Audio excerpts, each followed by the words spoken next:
ఈరోజు ఎజ్రా గ్రంథము ధ్యానిద్దాం. ఎజ్రా గ్రంథం మొదటి అధ్యాయం. Let's begin from Ezra. మొదటి అధ్యాయం మొదటి 5 వచనాలు చదువుకుందాం. పారసీక దేశపు రాజైన కోరేషు ఏలుబడిలో మొదటి సంవత్సరమందు ఇర్మియా ద్వారా పలుకబడిన తన వాక్యమును నెరవేర్చుటకై యెహోవా పారసీక దేశపు రాజైన కోరేషు మనస్సును ప్రేరేపింపగా అతడు తన రాజ్యమందంతటా చాటింపు చేయించి వ్రాతమూలముగా ఇట్లు ప్రకటన చేయించెను. పారసీక దేశపు రాజైన కోరేషు ఆజ్ఞాపించినదేమనగా, ఆకాశమందలి దేవుడైన యెహోవా లోకమందున్న సకల జనములను నా వశము చేసి యూదా దేశమందున్న యెరూషలేములో తనకు మందిరమును కట్టించమని నాకు ఆజ్ఞ ఇచ్చి ఉన్నాడు. కావున మీలో ఎవరు ఆయన జనులై ఉన్నారో వారు యూదా దేశమందున్న యెరూషలేమునకు బయలుదేరి యెరూషలేములోని దేవుని మందిరమును అనగా ఇశ్రాయేలీయుల దేవుడైన యెహోవా మందిరమును కట్టవలెను. వారి దేవుడు వారికి తోడై ఉండును గాక. మరియు యెరూషలేములో నుండి దేవుని మందిరమును కట్టించుటకై స్వేచ్ఛార్పణను గాక ఆయా స్థలములలోని వారు తమ యొద్ద నివసించు వారికి వెండి బంగారములను వస్తువులను పశువులను ఇచ్చి సహాయము చేయవలనని ఆజ్ఞాపించెను. అప్పుడు యూదా పెద్దలను బెన్యామీనీయుల పెద్దలను యాజకులను లేవీయులను ఎవరెవరి మనస్సును దేవుడు ప్రేరేపించెనో వారందరూ వారితో కూడుకొని వచ్చి యెరూషలేములో ఉండు యెహోవా మందిరమును కట్టుటకు ప్రయాణమైరి. Wow. King Cyrus now was inspired by God to restore the broken glorious temple of Jehovah. కోరేషు, ఇంతకుముందు ఎప్పుడైనా కోరేష్ అనే పేరు విన్నారా? యా. సో ఆ పేరుని అభిషేకం కూడా తీసుకున్నాం మనం. కోరేష్ అతను ఇజ్రాయెల్ కాదు, భక్తుడు కూడా కాదు, పారసికుల దేశస్థుడు, పారసికుల దేశపు రాజు. Is the king of Persia. అతన్ని దేవుడు ప్రేరేపించాడంట, ఇదిగో ఈ పాడైపోయినటువంటి మందిరాన్ని, కూలబడిపోయినటువంటి మందిరాన్ని తిరిగి కట్టు. King Cyrus, the king of Persia, was inspired by God to restore what has been broken down. What happened? What happened? 5:12, Ezra 5:12.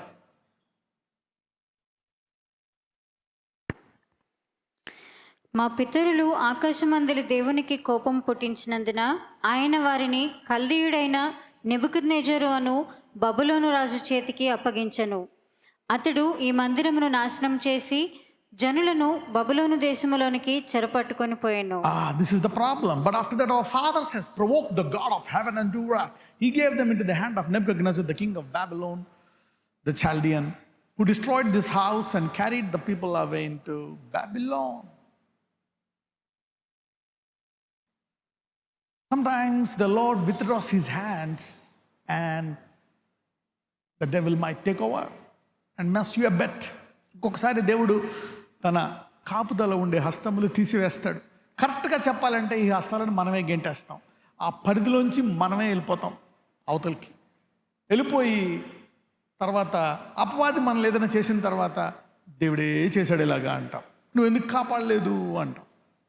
Okay, it's not actually God that withdraws his hands of protection. Sometimes we, out of ignorance and disobedience, we will just come out of his presence and allow the devil to attack us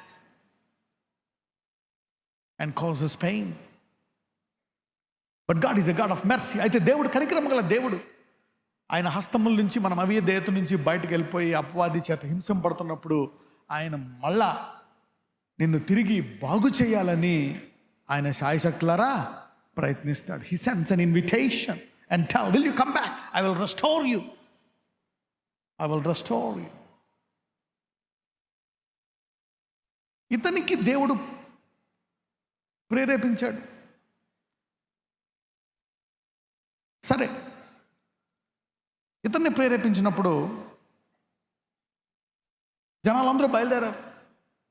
యాజకులు, నాయకులు, ప్రవక్తలు, లేవీయులు అందరూ కూడా బయలుదేరి సంతోషముగా వాళ్ళు దీన్ని చేద్దామని అన్నీ పోగేస్తున్నారు. ఈ రాజు ఏంటంటే he even gave gold, silver and most valuable positions back. కోరేషు దేవుడు అది చెప్పినప్పుడు ఆ మాట విని తన మందిరంలో ఉండేటువంటి బంగారాన్ని మరి ఎక్కడెక్కడైతే అది తీసుకెళ్ళిపోయారో అవన్నీ తిరిగి ఇచ్చేసాడంట. ఇచ్చేసి వెళ్ళండి, కట్టండి, ఎవరెవరికైతే ప్రేరేపణ వచ్చిందో మీరు కూడా ప్రేరేపింపబడి ఈ పని చేయండి అని చెప్పాడు. చూద్దాం ఎజ్రా 3వ అధ్యాయం, Ezra 3. Let's read from verse 1 to 7. 7వ నెలలో ఇశ్రాయేలీయులు తమ తమ పట్టణములకు వచ్చిన తరువాత జనులు ఏక మనస్సు కలిగిన వారై చూడండి, when did they come back again? And when the 7th month was come, the children of Israel were in the cities. The people gathered themselves together as one man. So we see here again, why did God say the 7th month? Somewhere we see the restoration being connected to number 7. ఇక్కడ మళ్ళా చూస్తే 7వ నెలలో వాళ్ళు కూడుకున్నారంట. అంటే అంత ముందు వచ్చి ఉంటుంది ప్రవచనము, కానీ 7వ నెల అంటే ఇక్కడ ఎక్కడో 7కి తిరిగి బాగుపడడానికి, విడుదలకి, తిరిగి స్వస్థపడడానికి, సమృద్ధి పడడానికి, తిరిగి నీ గురికి వెళ్ళడానికి 7కి కనెక్షన్ ఉంది. ఎంతమందికి అర్థమవుతుంది? You see from the scriptures. So అలాగే ఒక ఆచారము, ఒక పద్ధతి ఎందుకు పెట్టాడంటే మన విశ్వాసాన్ని తిరిగి పొందుకోవడానికి, మన విశ్వాసం నిలకడగా. చూడండి, మనం భోంచేస్తాం, మళ్ళీ 4-5 గంటలకు ఆకలేస్తుంది, మళ్ళీ తింటే మళ్ళీ బలం వస్తుంది. అలా చూస్తే మనం ఎప్పుడు బలంగా ఉంటాం, అవునా కదా? Yeah, you see, you eat food and you feel strong, and then after a few hours you feel weak, and then again you want to eat and be strong.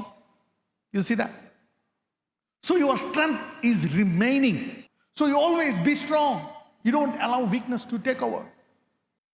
7వ నెలలో ఇజ్రాయేలు తమ తమ పట్టణములకు వచ్చిన తర్వాత జనులు ఏక మనసు కలిగిన వారై యెరూషలేములో కూడి. చదువమ్మా.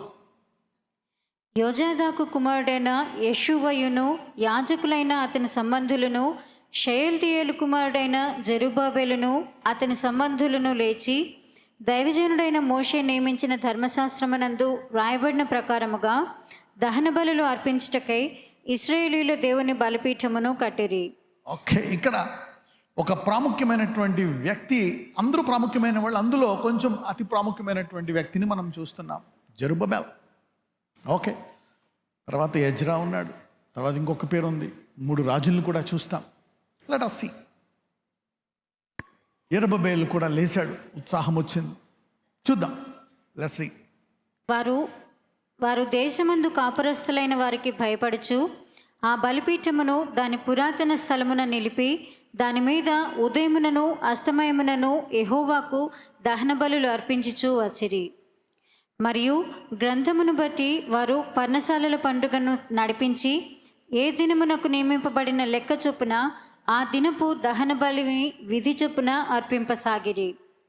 తరువాత నిత్యమైన దహన బలిని అమావాస్యలకును యెహోవా యొక్క నియామకమైన పండుగలకును ప్రతిష్ఠితమైన దహన బలులను ఒక్కొక్కడు తెచ్చిన స్వేచ్ఛార్పణలను అర్పించుచూ వచ్చిరి. 7వ నెల మొదటి దినము నుండి యెహోవాకు దహన బలులు అర్పింప మొదలుపెట్టిరి. అయితే యెహోవా మందిరము యొక్క పునాది అప్పటికి ఇంకనూ వేయబడలేదు. 7వ నెల ఆరంభమైంది పని, పునరుద్ధానము అంటే ఎలాగ బాగు చేయాలి, తిరిగి బాగు చేయాలి. The 7th month the restoration began. How did the restoration began?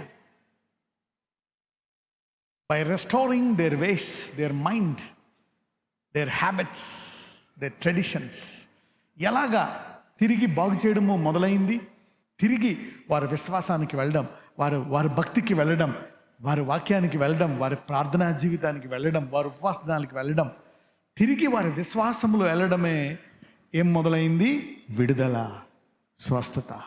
Okay, so the restoration began by the ways, by coming back to their prayer life, by coming back to their obedience, by coming back to their sacrifices, and by coming back to their love for God in their hearts.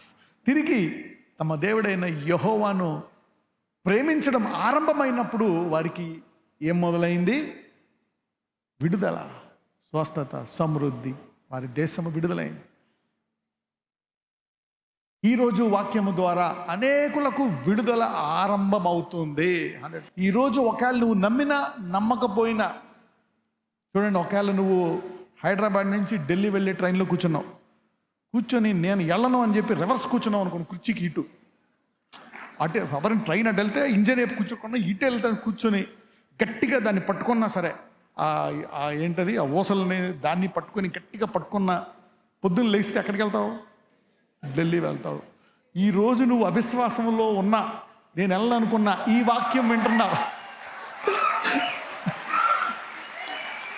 If you are listening to this word, you will be restored. Oh yeah. Okay. So గుర్తుందా ఎప్పుడు చెప్తా ఉంటాను? Yeah, I keep believing. I keep telling this. చూడండి, ఆ దేశంలో ఉన్న వాళ్ళందరికీ అంట, అన్ని జనులు ఉన్నా ఎవరైనా ఉంటా అంటే వాళ్ళకు కూడా వస్తుందా లేదా విడుదల?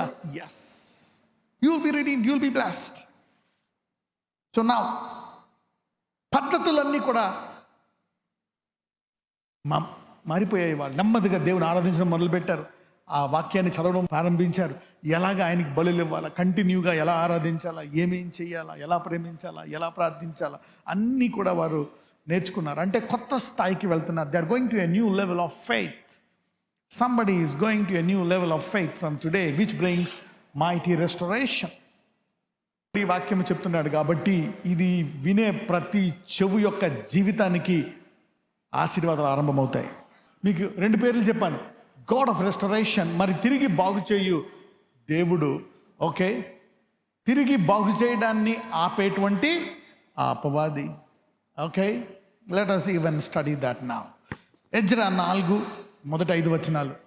అంతటా యూద వంశస్థులకును బెన్యామీయులకును విరోధులైన వారు, చెర నివారణ అయిన వారు ఇశ్రాయేలీయుల దేవుడైన యెహోవాకు ఆలయమును కట్టుచున్న సంగతి విని జెరుబ్బాబెలు యొద్దకును పెద్దలలో ప్రధానుల యొద్దకును వచ్చి, మీరు ఆశ్రయించినట్లు మేమును మీ దేవుని ఆశ్రయించు వారము, ఇచ్చటికి మమ్మను రప్పించిన అషూరు రాజైన ఏసర్హద్దోను యొక్క కాలము మొదలుకొని మేము యెహోవాకు బలులు అర్పించు వారము, మేమును మీతో కలిసి కట్టెదమని చెప్పిరి. అందుకు జెరుబ్బాబెలును యెషూవయు ఇశ్రాయేలీయుల పెద్దలలో తక్కిన ప్రధానులను, మీరు మాతో కలిసి మా దేవునికి మందిరమును కట్టుటకు నిమిత్తము లేదు, మేమే కూడుకొని పారసీక దేశపు రాజైన కోరెషు మాకిచ్చిన ఆజ్ఞ ప్రకారము ఇశ్రాయేలీయుల దేవుడైన యెహోవాకు మందిరమును కట్టుదమని వారితో చెప్పిరి. దేశపు జనులు యూద వంశస్థులకును ఇబ్బంది కలుగజేసి కట్టుచున్న వారిని బాధపరిచిరి. మరియు పారసీక దేశపు రాజైన కోరెషు యొక్క దినములన్నిటిలోనూ పారసీక దేశపు రాజైన దర్యావేషు యొక్క పరిపాలన కాలము వరకు వారి ఉద్దేశమును భంగపరచుటకై వారు మంత్రులకు లంచములిచ్చిరి. You see now, the devil began even to fight the restoration. And they hired counselors against them to frustrate their purpose. All the days of Cyrus, king of Persia, even until the reign of Darius, king of Persia. So the devil is fighting restoration even from the beginning. అంటే తిరిగి బాగు చేద్దాం అనుకున్నంత కాలము కూడా అపవాది యుద్ధం చేస్తూ ఉంటాడు. We want to come back. అరే, నేను ఈ త్రాగుడు మానేస్తా, నేను ఈ చెడు మాటలు చెడు ప్రభావం మానేస్తా అని నువ్వు బయటకు వస్తున్నప్పుడు అపవాది యుద్ధం చేస్తాడు. The devil wants you to go back to your abnormal life. He hates your restoration. No, he is actually fighting the restoration. ఎంతమందికి అర్థమైంది? అపవాది కూడా ఆటంకపరుస్తాడు. Okay, it's a good news with a caution. Notice, telling you will be restored, but be careful of the devil. ఎప్పుడైనా good news వచ్చింది అనుకోండి, పక్కన ఎవరో ఒకరు ఉంటారు, ఆయన అలాగే అంటాడులే, బోల్డ్ సార్లు జరిగింది, ఇలాగ నాకు జరిగిందా, ఎన్నిసార్లు వేసాను, ఎన్నిసార్లు జరిగింది, ప్రతి ఆదివారం ఇలాగే ఉంటుంది, మళ్ళీ ఇంటికి వెళ్ళాక అన్ని మామూలే, ఇది కూడా అలాగే ఉంటుంది. పేతురు అంటాడు, ఎన్నిసార్లు అయినాయా, రాత్రంతా వేసాను, వాళ్ళ వేసుకోవాలి, ఇంకొక్కసారి అంటాడు, అంతే మారిపోయింది. Keep doing, keep believing, keep moving forward. And hired counsellors against them. మరియు పారసిక దేశం రాజైన కోరెషుకు దినములన్నిటిలో వారి ఉపదేశమును భంగపరచుటకై వారు మంత్రులకు లంచం ఇచ్చారు. చూసారా, లంచాలు ఇచ్చి ఎలాగైనా ఆపాలా ఆపాలా ఆపాలా ఆపాలా. మీలో అనేక మనసులు రావచ్చు, మారతారంటావా, జరుగుతుందంటావా, ఇన్ని సంవత్సరాల నుంచి ఉంది, ఇది దేహమంతా మందులే, ఒళ్ళంతా నొప్పులే. కొడుకు పరిస్థితి, కూతురు పరిస్థితి, భర్త పరిస్థితి, అమ్మ పరిస్థితి, ఆర్థిక పరిస్థితి అంతా దారుణంగా ఉంది. జరుగుతుందంటావా? అవుతుందంటావా? నమ్మగలనా? అన్ని కష్టాలే. Is it possible? Will it happen? రకరకాల ముందు మనలో ఉండేటువంటి అవిశ్వాసమే మనతో యుద్ధం చేస్తుంది. Your own unbelief will fight thus. It will fight. The delay is also sometimes dangerous. Delay will cause disobedience. If God delays, then there will be disobedience. But God is a God of love. నీవు ఒకవేళ కొంచెం అవిశ్వాసంలో ఉన్నా విశ్వాసంలో కూడా ఉంటావు. మీలో ఇప్పుడు అంతమంది చాలామంది అవిశ్వాసంలో ఉంటారు. కానీ మీరు విశ్వాసంలో ఉన్నారన్న రుజువు ఏంటో తెలుసా? చాలామంది ఈ వాక్యాన్ని వింటున్నారు. నీవు అవిశ్వాసంతో కూడా ఈ వాక్యం వింటున్నావు కాబట్టి నీకు అది జరిగి తీరుతుంది. This is what will happen. చాలా మంది నేను ప్రార్థిస్తున్నప్పుడు చేతులు వేసినప్పుడు కొంతమంది నమ్మరు. రోగం పోయిన తర్వాత పోయింది అని వచ్చి నమ్మిన వాళ్ళు చాలా మంది ఇలా. So the devil is fighting here. Let us see what is happening. అదే అధ్యాయం 24వ వచనం. సో ఈ అధ్యాయం అంతా కూడా యుద్ధం చేస్తున్నాడు, ఆపుతున్నాడు. Let's read 24. యెరూషలేములో ఉండు దేవుని మందిరపు పని నిలిచిపోయాను. మొత్తానికి ఏం చేశాడంట? ఆపేశాడంట. The devil stopped the restoration work. Cyrus gave a decree, build the house. The devil intervened. They began on the 7th month and the work was stopped. జెరూషలేమునందు దేవుని మందిరపు పని నిలిచిపోయాను. ఇలాగూ పారసిక దేశం పైన 2వ సంవత్సరమునకు ఆ పని నిలిచిపోయాను. The work was stopped. పని ఆగిపోయింది. అంటే అపవాదికి కూడా ఎంతో కొంత సామర్థ్యం ఉందా లేదా? అపవాది పని చేస్తున్నాడా లేదా? Yes. Let us see what happens. How can the devil stop the work of God? సైతానుడు ప్రకటనలో ఒక మాట అంటాడు. ఏమంటాడో తెలుసా? సమయం కొద్దిగా ఉంది కాబట్టి నేను భక్తులతో యుద్ధము చేసి వారిని విశ్వాసములో పడవేసి వారిని త్వరగా నరకానికి తీసుకెళ్ళిపో. The time is short. I need to work hard and take believers down. The time is short అంటే ఏంటి? టైమ్ ఈజ్ షార్ట్ అంటే ఏంటి? అపవాది సమయం తక్కువగా ఉందంటే వాడు పర్మనెంటా టెంపరీయా? You see that now. So ఇక్కడ అపవాది నీ జీవితంలో ఏదైనా ఆపాడు. నీ ఆరోగ్యాన్ని ఆపాడు, నీ ఐశ్వర్యాన్ని ఆపాడు, నీ స్వస్థతను ఆపాడు, నీ కుటుంబాన్ని ఆపుతున్నాడు, అనేక కష్టాలు కలుగు చేస్తున్నాడు అంటే గుర్తుపెట్టుకో, అదేంటది? టెంపరరీ. నజరేయుడైన యేసయ్య వాక్య ప్రకారం ఏ ఆశీర్వాదములైతే మేము కోల్పోయామో అవి తిరిగి వచ్చినట్లు నువ్వు మాకు ఇస్తున్నావయ్యా. ఈరోజు ఆరంభమవుతున్నాయి. ఏ ప్రాంతంలో వారు పడిపోయారో, ఆరోగ్యాన్ని పోగొట్టుకున్నారో, ఏ ప్రాంతంలో ఆత్మీయ జీవితంలో వారు కోల్పోయారో, ఈ రోజు నుంచి అవన్నీ తిరిగిచ్చి ఆశీర్వదించి వారి ఆశీర్వాదాన్ని నిలకడగా పెడుతున్నావయ్యా. ఆ నిలకడగా ఉండడం కోసము నీవు అధిక కృపను దయచేసి వారందరినీ ఈ రోజు నుంచి నూతన స్థాయిలో ఆశీర్వదించమని నజరేయుడైన యేసు నామమున ప్రార్థిస్తున్నాము తండ్రి. ఆమేన్.